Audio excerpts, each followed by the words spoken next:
Bonjour à toutes et à tous, merci d'être très nombreux à me suivre sur ma chaîne YouTube, Cheikh Dieng Officiel. J'essaie souvent de commenter l'actu en donnant mon modeste point de vue par rapport à des événements qui se passent dans le monde. Alors j'étais ici il y a 2 ou 3 jours pour commenter l'actu et parler de l'affaire des Gilets jaunes. Cette révolte sociale, cette grogne populaire qui est en train de prendre du terrain, de gagner du terrain et qui secoue l'exécutif, le gouvernement Macron. Je pense que nous assistons là à l'une des mobilisations les plus fortes de ces 20 dernières années, ou plus, dans l'histoire de la France. Je pense que depuis mai 68, on n'a jamais vu une mobilisation aussi forte contre un gouvernement en place. Alors, dans ma vidéo de la dernière fois, j'avais donc dit qu'il fallait à tout prix éviter de racialiser la question des Gilets bleus, en se focalisant uniquement sur une partie importante de la France qui est blanche, qui a manifesté, c'est une réalité. La manifestation elle est largement dominée par les Blancs, mais également il y a des Noirs et des Arabes qui ont manifesté, et je pense que la participation de ces Noirs et des Arabes ne devrait pas être sous-estimée. Et toute personne qui, à mon avis, cherche à racialiser cette question des Gilets jaunes, pour moi c'est une personne qui est en train de jeter de l'huile sur le feu, qui est en train de nous mener vers une direction assez dangereuse. Alors, je reviens à l'analyse de cette affaire. Hier, j'ai suivi l'affaire de très près. J'ai fait même une analyse là-dessus en parlant du rôle des médias qui, à mon avis, sont en train de discréditer le mouvement, de décrédibiliser le mouvement, de tuer le mouvement en se focalisant sur le fait qu'il n'y a pas de leader. Moi, je pense que le fait que le mouvement manque de leader peut être un inconvénient, mais je pense que c'est plutôt un avantage parce que si le mouvement était dirigé par des gens de gauche, les gens de droite n'allaient pas y prendre part. Si le mouvement était dirigé par des gens de droite, les gens de gauche n'allaient pas y prendre part. Mais le fait que le profil politique de ceux qui sont à la tête soit totalement méconnu par les médias, et je pense que c'est ça le charme de ce mouvement, et ce qui fait que les gens de gauche et de droite s'y retrouvent. Et c'est ça qui est en train de poser un sérieux problème aux médias parce qu'ils veulent tuer le mouvement, mais ils n'arrivent pas à le tuer parce qu'ils ne savent pas qui est derrière ou qui sont derrière. Et ça, à mon avis, c'est le point fort du mouvement, le charme de ce mouvement, tout à fait légitime, qui est mené par des gens patriotes de gauche et de droite et du centre, noirs et blancs et arabes et tout, qui veulent un changement au niveau de la société française. J'avais fait une analyse sur les réseaux sociaux il y a quelques jours, un article que j'ai publié sur mon site internet, lecourrierdusoir.com, où j'avais dit qu'en réalité, on se dirigeait tout droit vers la fin tragique de ce mandat de Macron. Je souhaite tout le bien pour un gouvernement français, comme je le fais également pour les gouvernements africains. Je ne souhaite jamais la violence ni le chaos dans aucun pays du monde, ni la guerre civile. La dernière fois, j'ai fait une analyse sur le Cameroun en disant que c'est un pays qui va très mal et que pour s'en sortir, il faut un coup d'État. Évidemment, le recours à la violence, je ne le cautionne pas, mais je pense que quand un pays va très mal, le Cameroun est aujourd'hui très très mal. Le président qui est au pouvoir, il dirige le pays depuis plus de 18 ans ou plus. Depuis les années 80, il est au pouvoir, il ne veut pas quitter le pouvoir. Et à mon avis, si les Camerounais veulent le changement, il faut impérativement qu'ils commencent par destituer le président. Aujourd'hui, il se trouve que le Cameroun n'est même pas capable d'organiser la Coupe d'Afrique des Nations. Il n'y a pas assez d'infrastructures. Il y a une question sécuritaire parce qu'il y a une partie du pays qui est frontalière avec le Nigeria. Et il y a une partie du pays donc, qui est contrôlée, ou en tout cas, l'on trouve des partisans, des membres du Boko Haram, qui est un groupe terroriste extrêmement dangereux. Le Cameroun est en train aujourd'hui de perdre l'organisation de la Coupe d'Afrique des Nations parce qu'il ne peut pas gérer cette compétition. La France est en colère parce que celui qui dirige en réalité n'a jamais été un candidat du peuple. C'est ça le problème de la France aujourd'hui. Macron, c'est un candidat de Bruxelles. Je me rappelle les ralliements, les soutiens qu'il a reçus de l'international. Obama avait appelé à voter pour Macron. L'ancien ministre de l'économie de l'Allemagne, Wolfgang Schäuble avait également appelé pour Macron. Tous les candidats de l'oligarchie financière avaient ouvertement fait campagne pour Macron. Et quand les Français ont voté pour Macron, ils savaient très bien que ce n'était pas le candidat qu'il leur fallait, mais ils étaient obligés de voter pour lui pour faire barrage au Front National. Aujourd'hui, la situation est telle que moi, personnellement, je pense que ce premier mandat de Macron risque de ne pas se terminer. Moi, je pense sérieusement que Macron ne pourra pas finir son premier mandat. Parce que cette grogne populaire, j'en fais 2 lectures. La première lecture, c'est que soit Macron capitule et dans ce cas accepte une défaite et donne au peuple la victoire en disant écoute, je vais baisser les taxes sur les carburants et sur tout ce qui concerne l'écologie. Et dans ce cas, c'est une défaite colossale qu'il prend et qui peut lui ternir sa réputation et mettre en danger son gouvernement, qui n'aura plus beaucoup de légitimité.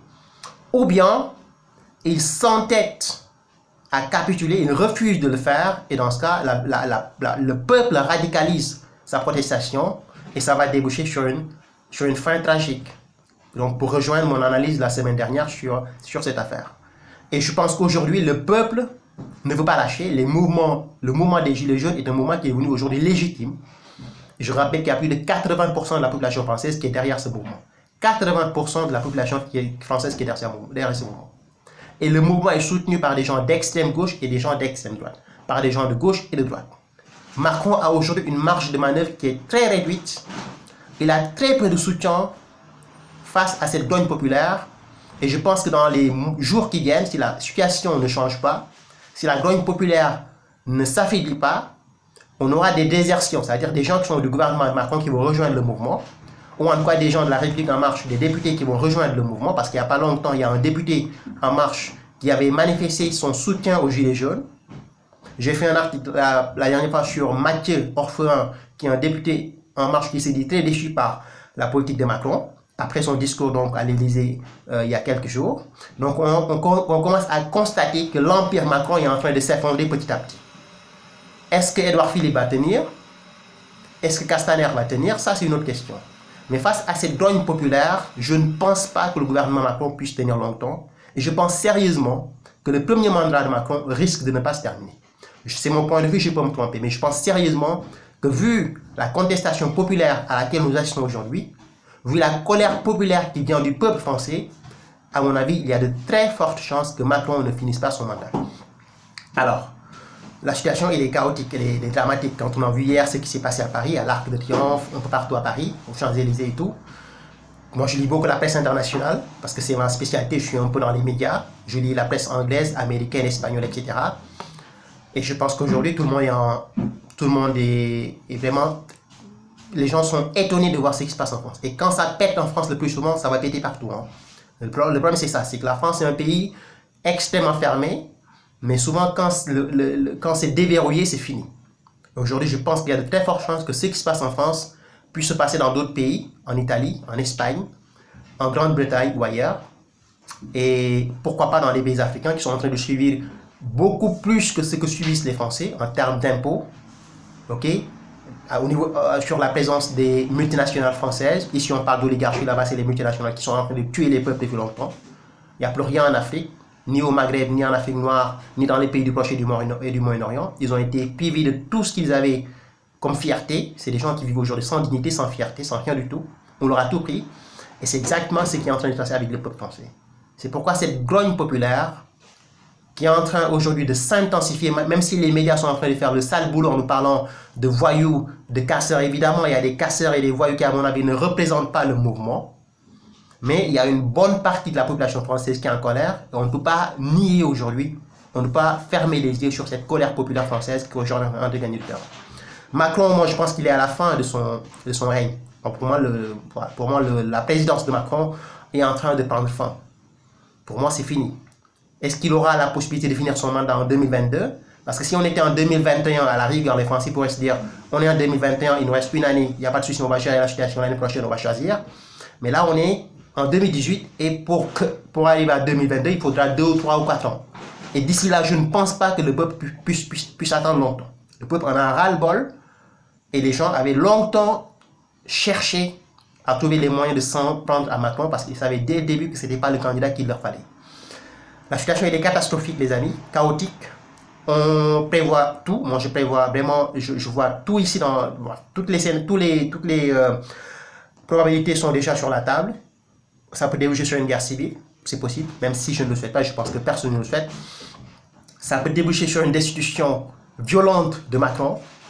Ça peut déboucher sur des scènes de guérilla urbaine tous les jours dans Paris et un peu partout en France. Ça peut déboucher sur des conflits sociaux qui vont opposer des populations maghrébines, africaines et européennes. Ça peut déboucher sur un conflit religieux entre musulmans et catholiques. Aujourd'hui, la porte est ouverte pour que tous les dangers, tout ce qu'on ne pouvait pas imaginer il y a 2 ou 3 ou 4 ans puisse se produire en France. Et je pense qu'aujourd'hui, Macron a intérêt à jouer le jeu et à se distancer un peu de l'oligarchie financière qu'il a mis au pouvoir, en essayant de savoir que face à la colère populaire, il n'y a qu'une seule solution, la négociation, ou bien ça va déboucher sur une situation extrêmement chaotique. Et malheureusement, ce à quoi nous assistons aujourd'hui n'augure aucun futur brillant, radieux pour la France. Je pense que dans les jours qui viennent, ou dans les années qui viennent, on aura une situation extrêmement incontrôlable. Il y a une haine des médias, il y a une haine des hommes politiques, il y a une haine des partis politiques, il y a une haine de la France profonde, cette France blanche qui a été méprisée et oubliée. Quand on parle des banlieues, les jeunes de banlieue, c'est ce que je leur ai toujours dit, vous êtes des fils à papa, vous avez tout ce qu'il faut. Et quand vous allez dans certains endroits de la France, j'ai eu la chance de vivre en province, de vivre en Bourgogne, il y a des endroits de la France où vous avez une France blanche qui souffre, qui est oubliée et qui est marginalisée et qui ne peut plus rien dire.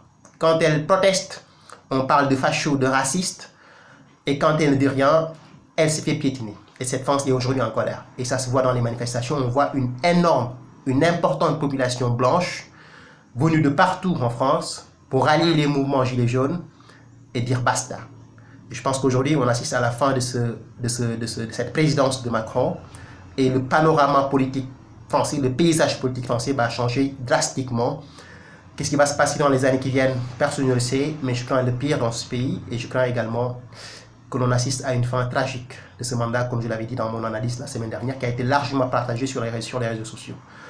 Merci à tous et à tous. Force aux Gilets jaunes qui sont en train de manifester pour réclamer justice. Une pensée également aux Africains, aux Arabes, aux gens du Maghreb, du Moyen-Orient, qui pendant des années et des années subissent pire que les Français et qui ne peuvent rien dire parce qu'ils n'ont aucune légitimité. Et quand ils manifestent, on les prend pour des racailles et des voyous et des sauvages. Et quand ils ne disent rien, ils se font piétiner. Ils ont perdu toute leur dignité et ils sont obligés eux aussi de suivre de très près ce qui se passe en France, parce que je pense que ça pourrait servir d'exemple à des peuples qui souffrent dans le monde, car cette souffrance ne peut pas continuer éternellement. Merci à toutes et à tous. Bientôt, ça sera la fin de Macron. Qui va venir après Macron, je ne sais pas. Mais je pense que la situation elle est chaotique et dramatique et que les jours qui viennent vont être assez décisifs pour la France et je serai là pour les commenter. Merci, à très bientôt. Au revoir.